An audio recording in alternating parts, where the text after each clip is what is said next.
ओम श्रीमद् भगवद गीता अध्याय 14।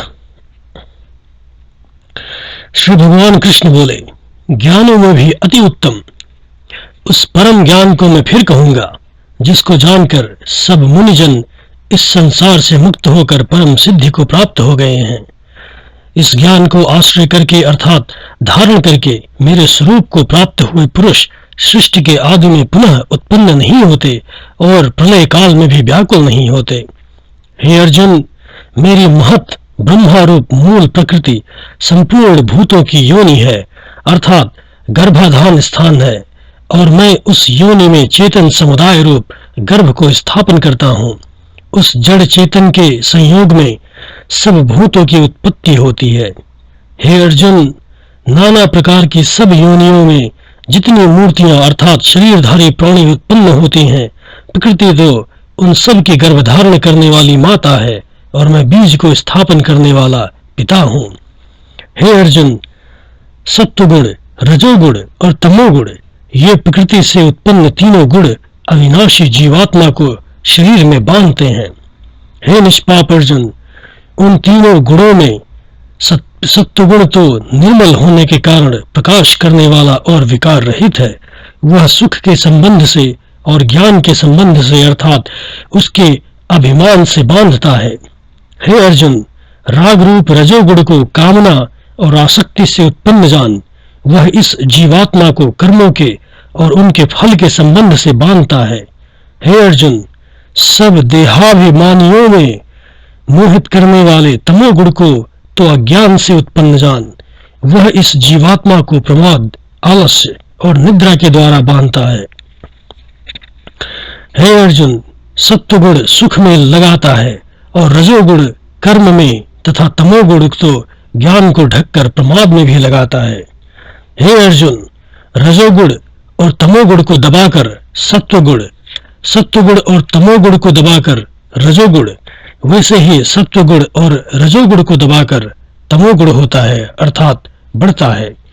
जिस समय इस देह में तथा अंतःकरण और इंद्रियों में चेतना और विवेक शक्ति उत्पन्न होती है, उस समय ऐसा जानना चाहिए कि सत्वगुण बढ़ रहा है। हे अर्जुन, रजोगुण के बढ़ने पर लोभ, प्रवृत्ति, स्वार्थ बुद्धि से कर्म का सकाम भाव से आरंभ, अशांति और विषय भोगों की लालसा ये सब उत्पन्न होते हैं।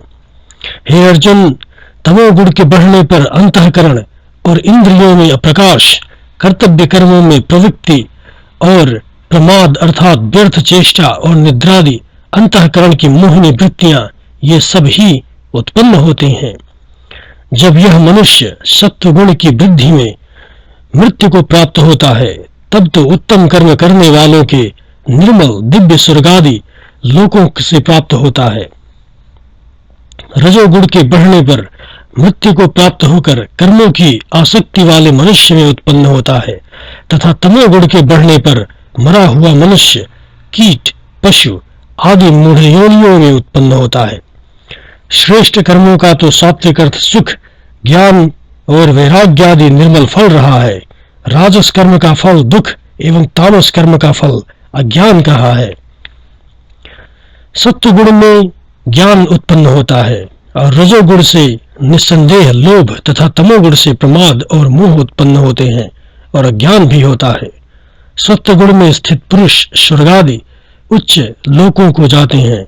रजोगुण में स्थित राक्षस पुरुष मध्य में अर्थात मनुष्य लोक में ही रहते हैं और तमोगुण के कार्य रूप निद्रा, प्रमाद और आलस्यदियों में स्थित तामस पुरुष अधोगति को अर्थात कीट, पशु और नीच योनियों को तथा नरकों को प्राप्त होते हैं। जिस समय दृष्टा तीन गुणों के अतिरिक्त अन्य किसी को करता नहीं देखता और तीनों गुणों से अत्यंत परे सच्चिदानंदन स्वरूप मुझ परमात्मा को तत्व से जानता है, उस समय वह मेरे स्वरूप को प्राप्त होता है। यह पुरुष शरीर की उत्पत्ति के कारण रूप इन तीनों गुणों को उल्लंघन करके जन्म, मृत्यु, वृद्धावस्था और सब प्रकार से दुखों से मुक्त हुआ परमानंदन को प्राप्त होता है। श्री अर्जुन बोले, इन तीनों गुणों से अतीत पुरुष किन किन लक्षणों से युक्त होता है और किस प्रकार के आचरणों वाला होता है तथा हे प्रभु, मनुष्य किस उपायों से इन तीनों गुणों से अतीत होता है। श्री भगवान कृष्ण बोले, हे अर्जुन, जो पुरुष सत्व गुण के कार्य रूप प्रकाश को और रजोगुण के कार्य रूप प्रवृत्ति को तथा तमोगुण के कार्य रूप मोह को भी न तो प्रवृत्त होने पर उनसे द्वेष करता है और न निवृत्त होने पर उनकी आकांक्षा ही करता है,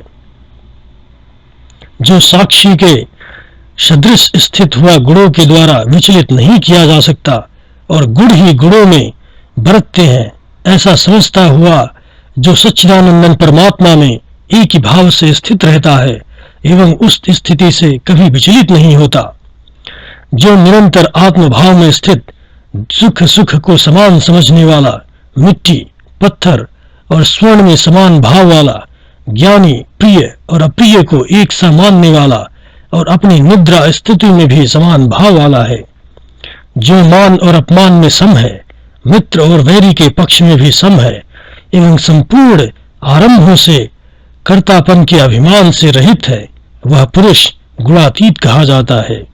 और जो पुरुष अव्यभिचारी अभिव्यक्ति के अभिभक्ति योग के द्वारा मुझको निरंतर भजता है, वह भी इन तीनों गुणों को भली भांति लांघ कर सच्चिदानंदन ब्रह्मा को प्राप्त होने के लिए योग्य बन जाता है, क्योंकि उस अविनाशी पर ब्रह्मा का और अमृत का तथा नित्य धर्म का और अखंड एक रस आनंद का आश्रय मैं हूं।